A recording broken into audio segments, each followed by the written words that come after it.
I'm about to show you what max level pistols and zombies looks like, and you won't guess which one is best. There are 4 pistols in Black Ops 6, and each has their own unique challenges to overcome. And if you want to level up your weapons fast, I'm going to show you a new strategy for flying through XP and camos later in the video, as well as builds for all 4 pistols so that you can slay out or grind headshots. The first pistol on our list is the 9mm PM. At its base level, it tends to be one of the weaker pistols in the game, not offering a lot as far as damage is concerned, as well as not having many great options when attachments get introduced. This pistol took the second most amount of time to complete, going from level 1 all the way to max level in Opal Camo. At base level, this gun falls off dramatically by around round 6, where the weapon can't get a 1 mag kill on a single zombie if all your shots hit the body. At level 1, the gun does get a decent upgrade when pack-a-punched, going from 10 rounds in the magazine to around 20, and roughly doubling the stock ammunition. However, this gun starts to fall off at tier 3 PAP and gold rarity right around round 25 or so, which is bad as far as bullet weapons are concerned. Headshots with this weapon don't really require a special strategy. I just recommend getting them done in directed mode, as you can lock your game at around round 11 and fly through the challenges there. With max attachments, this weapon does get a little bit better, falling off around round 30 at tier 3 PAP and gold rarity. Loadouts for akimbo and standard builds will be shown later in the video. Moving on, we have the Grekova. It's our second pistol in the game and fits into a really weird category for me. I was genuinely surprised at the consistency of headshot kills with this weapon. At level 1 base rarity, it has 20 rounds in the magazine with 160 rounds in stock. Pretty early on, I knew that buying ammo would be one of the bigger downsides to this weapon, as the rate of fire is fairly quick and you burn through ammo. However, what I wasn't expecting with this weapon was that the recoil was quite controllable and didn't take me any longer to finish headshot camos with. The weapon ends up falling off completely after round 7 at base level, requiring more than 1 magazine shot at the body of a zombie to kill it. This makes the need for ammo even more important when pack-a-punching the level 1 version of this gun. The magazine gets a 20 round increase going to 40, and the stock ammo gets an increase going to 320. The real problem with this gun, and why it is a large struggle to complete all the camo challenges and level to max, is the ammo. Even with max attachments, this gun burns through ammo and makes it very difficult to afford anything in the rest of your game because you're constantly buying ammo. Especially with tier 3 PAP and gold rarity, the damage and viability of this gun does extend past round 31, which is better than the 9mm PM. However, you won't have ammo long enough to make this gun worth using. Again, loadouts are going to be at the end. Now we have the dreaded GS45. For any of you who have been using this weapon for obvious reasons, you know that the camo challenges on this gun are a nightmare to complete. This gun changes the most when being pack-a-punched, and attachments don't really affect the camos. At level 1, the GS45 gets a 10 round magazine with 100 rounds in stock, being one of the lowest ammo counts for pistols. However, the gun does pack a larger punch than any other pistol on the list, so ammo isn't really a big issue in its non-pack-a-punch state. The GS45 holds its damage better than any other pistol on the list early on, as it takes till roughly around 9 before it's more than 1 magazine to kill a zombie. Now, Pack-a-Punch at level 1 is where things take a turn for the worst and the best with this gun. I'll explain what I mean. The GS45 becomes an explosive weapon after it's been Pack-a-Punched, and for playing the game and killing zombies, this is a really good weapon to use. However, the issue with this is that critical kills are basically non-existent. You can technically get them, but it's basically 1 in every 30 zombies. Also, hipfire camo challenges don't track at all with this weapon when it's been pack-a-punched. The ammo counts change from 10 to 6 in the magazine and 100 to 54 in stock. At max level with the right attachments, this gun doesn't really fall off at all. However, camo challenges are near impossible to complete, and this makes it the longest grind for camos in the entire category. Also, I will have a full breakdown on the best strategy to use for unlocking Opal Camo with the GS later in the video. If you have made it this far, I'd really appreciate it if you did click the buttons.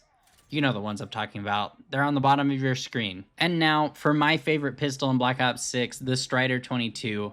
While this weapon is a 22 caliber and doesn't pack the same punch that some of the other pistols on this list have, it does excel in a lot of areas. First and foremost, at level 1, this gun has 30 rounds in the magazine and 150 rounds in stock, giving it the most amount of ammo in this list. Along with that, this gun doesn't really fall off damage-wise until around round 13, and that's when it starts taking more than one magazine of body shots to kill a standard zombie. Pack-a-Punch, the ammo counts go from 30 to 60 in the mag and 150 to 360 in stock. Again, providing the most amount of ammo that any in this category has.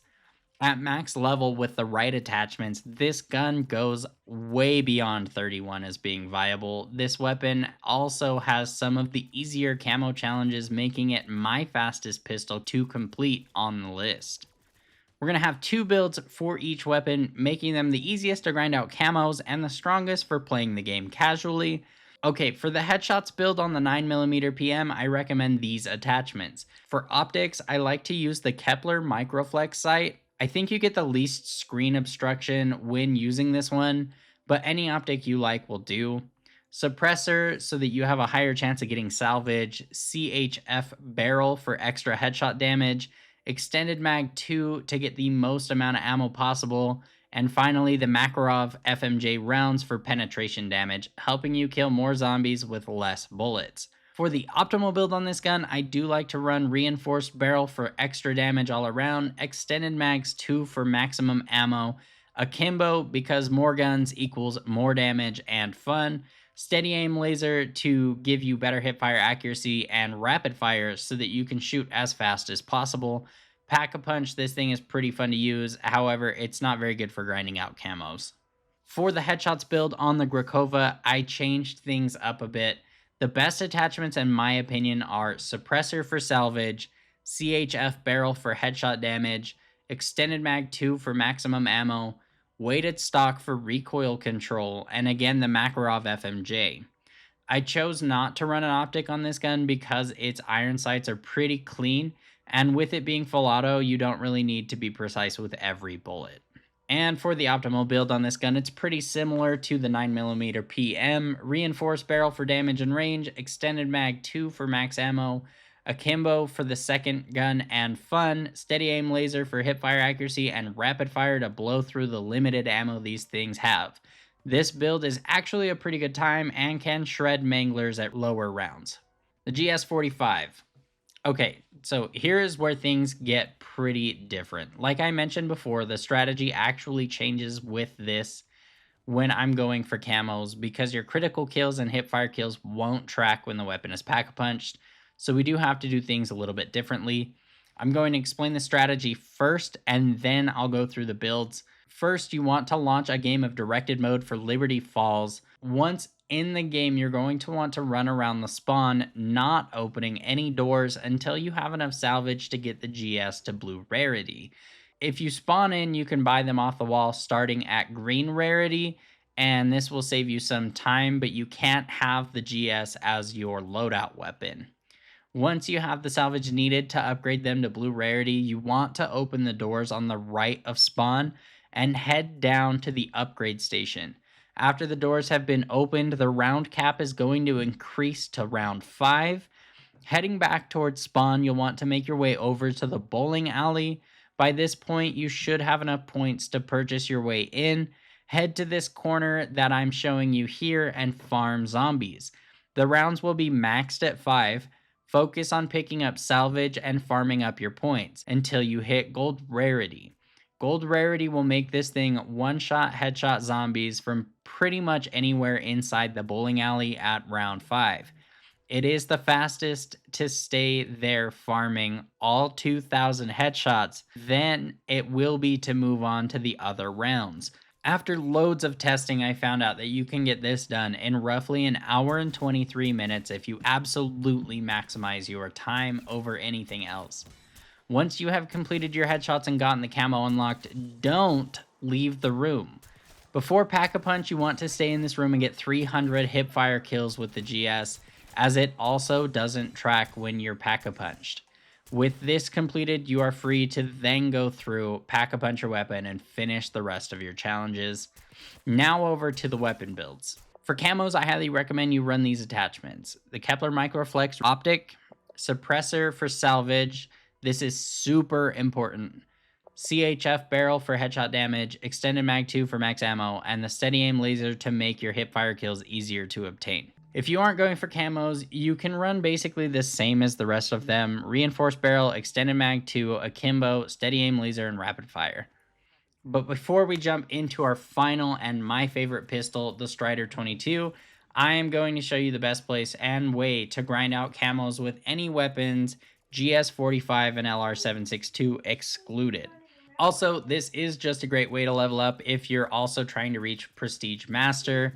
First, launch a game of directed mode on Liberty Falls and make your way to the church. Once you have the church doors open, you'll soft lock your game at around 11. Open up the door heading downhill towards Speed Cola, and you'll run into our area to train zombies for the duration of the game. You'll only ever get one mangler spawn on round 11, and the rest are fairly weak zombies that will help you grind out the rest of your camos.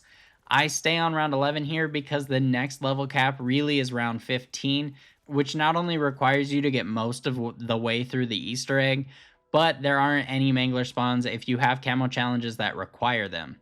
As for final camos, do them in the base version of the game, as you can't get an infinite abomination spawns except for HVTs, and that isn't the fastest way to grind out these challenges. Now for the Stryder 22. I personally use my headshot build for the optimal build: the Kepler Microflex, Suppressor, CHF barrel, extended mag 2, and FMJ. This thing shreds. It's super fun to use. It also doesn't fall off until after the mid 30s instead of before round 30 like the 9mm PM and Grekova. If you do want to try an akimbo build, here are the attachments: reinforced barrel, extended mag 2, akimbo, steady aim laser, and rapid fire.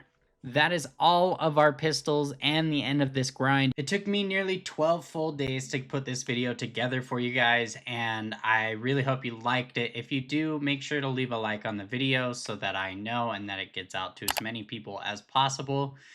And let me know in the comment section below what you would like to see next, which weapon category, or if you like this video format, it would be super helpful.